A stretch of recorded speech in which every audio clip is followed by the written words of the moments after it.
welcome to the Minimum Competence episode for Tuesday, January 9th, 2024. I'm your host for today, Andrew Leahy, a tax and technology attorney from New Jersey. In today's episode, we have law firm's Volatile 2024, Google's AI patent trial, a new gig work rule, J&J's $700 million talc settlement, and Column Tuesday on taxing water. Let's remember, Tuesday is the bridge that transforms just begun into halfway done, and read today's legal news. On this day in legal history, January 9th, 1799, a significant milestone was marked in the history of taxation with the introduction of Great Britain's first income tax. Initiated by the British Prime Minister William Pitt, this tax was a revolutionary step in the country's fiscal policy. The context of its introduction was deeply rooted in the exigencies of war. In December of 1798, Pitt announced the tax as a means to amass funds for the escalating war efforts against Napoleon Bonaparte, a critical juncture in European history. Pitt's income tax was not merely a financial mechanism, but also a strategic tool, reflecting the gravity of the geopolitical situation at the time. It was a progressive tax, a concept relatively novel for its era, aiming to levy heavier taxes on the wealthier segments of society. This progressive nature marked a departure from the flat taxes commonly used, signifying an evolution in the understanding of equitable taxation. The tax, however, was short-lived in its initial form. In 1802, Henry Addington, Pitt's successor, repealed the tax. The repeal was a response to the temporary subsidence in hostilities. That peace was fleeting, however, and the return of conflict in the following year prompted Addington to reinstate the income tax. This on and off nature of the tax during the years mirrored the tumultuous period of the Napoleonic Wars. Significantly, the model of taxation that Addington implemented laid the groundwork for what would become the modern British income tax system. It set a precedent in tax structure and collection that has had a lasting impact. The evolution of this tax model reflects the interplay between fiscal policy and social priorities, a theme that has persisted through centuries of tax law development. Today, as we reflect on the introduction of Great Britain's first income tax, it serves as a reminder of the dynamic nature of tax law and its deep entwinement with the broader socio-political landscape. The story of this tax is not just a tale of revenue collection, it's a narrative about war, peace, and the ever-evolving understanding of economic justice. In a 2024 report by Georgetown Law Centers on Ethics and the Legal Profession and the Thomson Reuters Institute, law firms are facing a challenging year due to various factors, including client demand, staffing, and the rise of artificial intelligence. The report, analyzing trends since 2009, indicates a shift in the legal market towards a buyer's market for legal services. Despite a marginal increase in the overall average demand for legal services in the previous year, transactional work has seen a decline. This is significant as many firms relied on transactional practices, particularly in mergers and acquisitions, to boost revenue in the past decade. The report highlights that mid-sized law firms perform better than top-grossing firms in terms of demand growth. However, the legal sector can no longer depend solely on transactional work due to reduced client spending and evolving market conditions. Interestingly, counter-cyclical practices like litigation and bankruptcy experienced growth in demand, contrasting the slowdown in transactional demand. The survey revealed a 6% increase in billing rates on paper, but actual charges to clients and collection rates have decreased. Law firms are also grappling with rising overhead and direct expenses, not yet accounting for recent associate salary increases. In response to these financial pressures, law firms are adjusting their staffing strategies, with mid-sized firms increasing their associate numbers more than larger firms. Clients are increasingly seeking more affordable legal services, opting for lower-priced firms, reflecting a cost-conscious attitude. Additionally, the emergence of generative AI poses uncertainties for the legal industry. Its impact on staffing, efficiency, and profitability is still unclear, but it could lead to clients handling more legal work in-house or enhance the efficiency of legal services. The report's authors expect 2024 to be volatile, particularly as election years often bring unpredictability. This projection suggests that the legal industry may not experience stability for some time, indicating a period of significant change and adaptation for law firms. Google is facing a significant patent infringement lawsuit brought by Singular Computing, which could potentially cost the tech giant up to $7 billion in damages.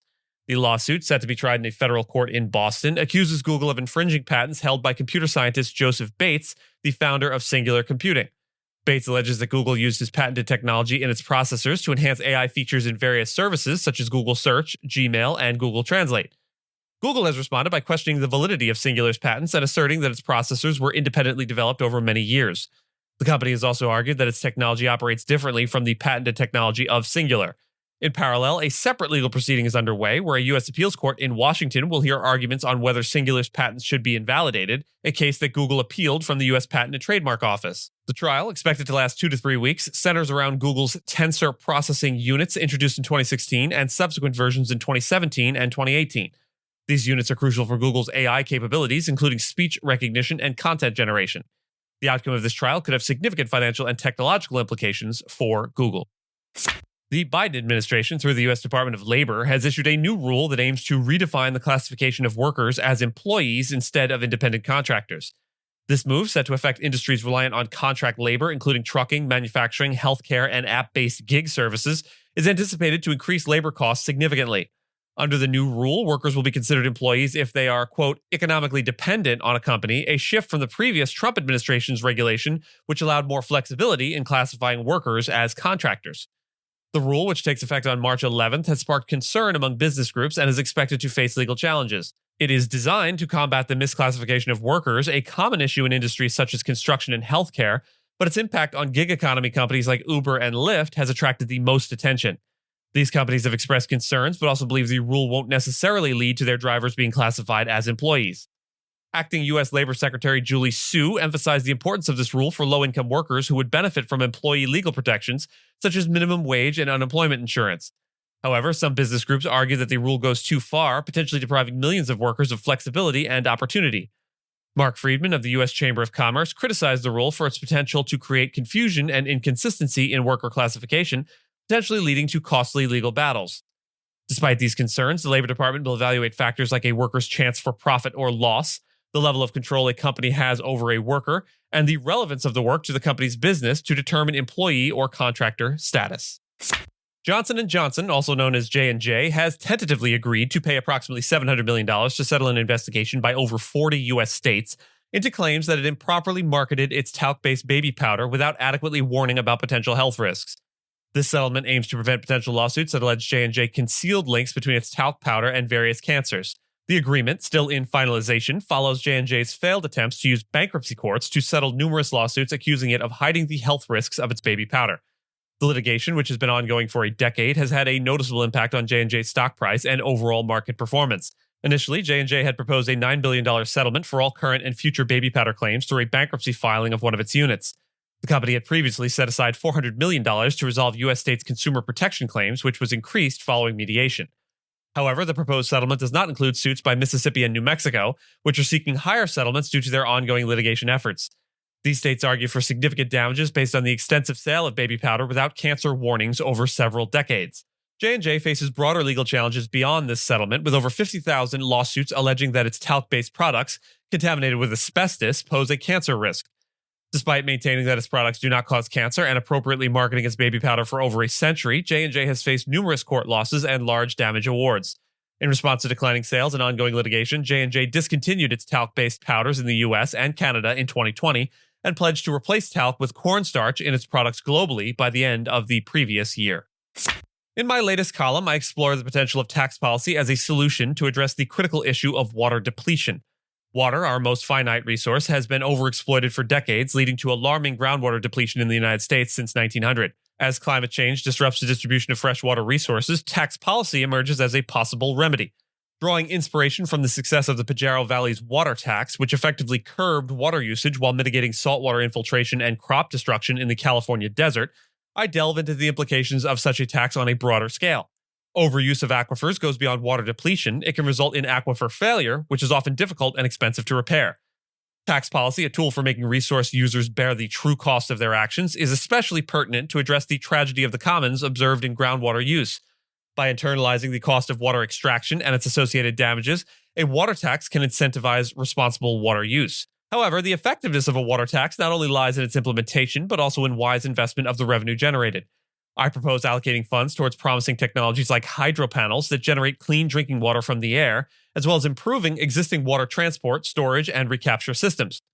Investments in desalination, water recycling, or more durable water storage and transport methods can further mitigate water loss. Research grants and public-private partnerships can accelerate technology development and infrastructure improvement. In conclusion, the Pajaro Valley's success with a water tax demonstrates the potential of tax policy to manage our vital water resources effectively. By deterring overuse, internalizing costs, and directing revenue toward innovative solutions, we can shift from water consumption to responsible stewardship, ensuring the sustainable management of this essential resource. And with that, I thank you so much for listening to Minimum Competence, your daily news podcast for lawyers. If you're looking for more than Minimum Competence, links to further reading on all the topics touched on today are in the show notes. Reviews go a long way towards helping new listeners to find our show. If you have a moment and can leave a rating or review on your podcast player, we'd sure appreciate it. And if you know someone that might be interested in a story we cover, consider sending them the episode. But remember, nothing here should be construed as legal advice, because it certainly is not that. Minimum Competence is available at minimumcomp.com and wherever you get your finely crafted podcasts. If you haven't checked out the website in a while, give it a look. There are complete transcripts and resources for each episode and its corresponding segments, as well as an opportunity to receive new episodes in email, newsletter form. We'll see you back here tomorrow, and until then, remember to smile. It makes people wonder what you're up to.